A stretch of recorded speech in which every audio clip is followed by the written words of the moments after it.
Bon, alors cette vidéo, je sais qu'il y a beaucoup de monde qui l'attend, c'est la vidéo 6ix9ine Day, 6ix9ine plus fort que jamais, et on est obligé d'en parler, voilà, on est obligé d'en parler, c'est 6ix9ine. Alors déjà, j'ai lancé deux nouvelles chaînes, une chaîne YouTube motivation. Bon, vous le savez, moi je suis dans l'industrie pop, mais je suis aussi dans l'entrepreneuriat, j'ai construit mes réseaux, j'ai construit mes entreprises, etc. Donc du coup, je vais essayer d'en parler et mixer le hip-hop et l'entrepreneuriat sur une chaîne. Donc allez vous abonner, le lien il est dans la barre d'infos. J'ai lancé aussi une deuxième chaîne dédiée à l'entertainment, dédiée à un peu tout, hein, un peu tout ce que audiovisuel, tout ce que je kiffe. Donc voilà, vous allez vous suivre, il y aura des sketchs, des podcasts, des délires, toutes les productions que je vais réaliser justement. Vous allez vous y abonner. Et là, je sais que vous le voulez. Vous allez dire, ah bah Lou, il parle tout en intro, mais il faut que je parle quand même des projets. C'est parti, 6ix9ine, turn up! Tout est neuf, tout est nueve, tout est neuf. On va parler de 6ix9ine, c'est parti pour le 6ix9ine Day. Voilà, c'est vrai qu'il est sorti de prison il y a un petit moment.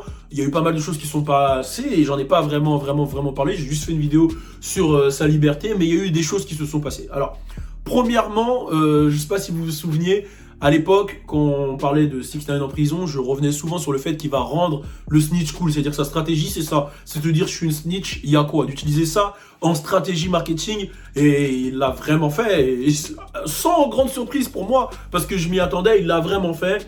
Il assume totalement la snitcherie. Alors, ce qui s'est passé, c'est qu'il a déjà changé de photo de profil. Il a mis un rat. Il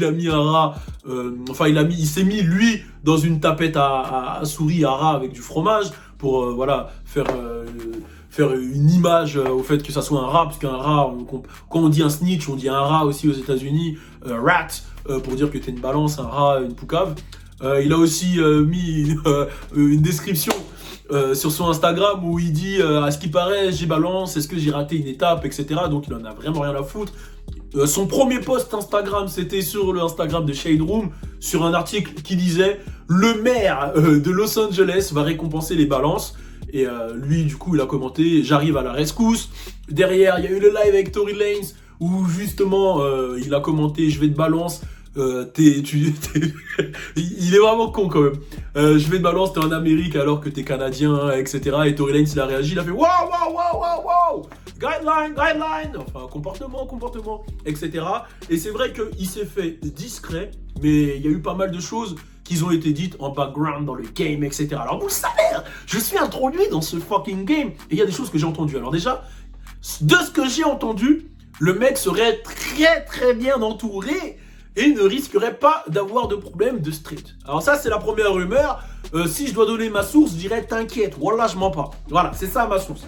La deuxième chose, c'est que il y a, bon, ça a circulé partout. Il y a deux albums qui arrivent, un album rap et un album latino. Et surtout, ce qui est ouf, c'est qu'il s'entoure des meilleurs beatmakers.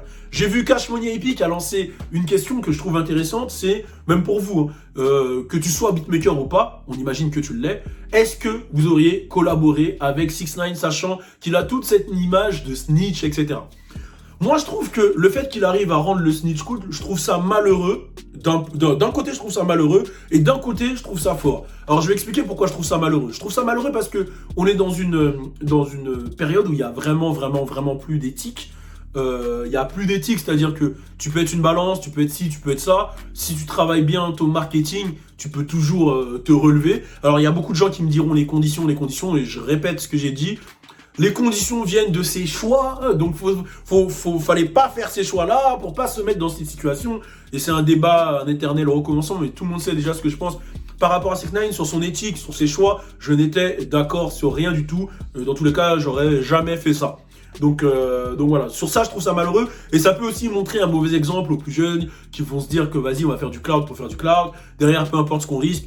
Dans tous les cas, si on balance, on peut s'en sortir, etc. Ça peut créer ce genre de truc. Ça, c'est ce que je trouve malheureux. Ce que je trouve fort dans l'histoire, c'est que le travail marketing est incroyable, tu vois. Et ça, je respecte. Le travail marketing est incroyable. Il a des grosses couilles. Assumer d'être une balance, se mettre tout un game à dos, revenir, jouer de ça, faire des stratégies marketing, faire ta meuf parler, faire ceci, cela, faire parler de toi autant, que tes chiffres de vente montent de 25% juste après ta sortie, que tu prennes des millions d'abonnés juste après ta sortie, tout ça, en termes de chiffres et en termes de marketing, je trouve ça incroyable, la gestion, comment le mec a réussi à faire ça. Et c'est un vrai troll sur pattes. C'est un vrai mec qui a réussi à utiliser et à comprendre l'algorithme d'Internet, le buzz d'Internet, ce que les gens aiment, les codes que les gens aiment. Et il a réussi à le mettre à son avantage. Et ça, je suis obligé de respecter.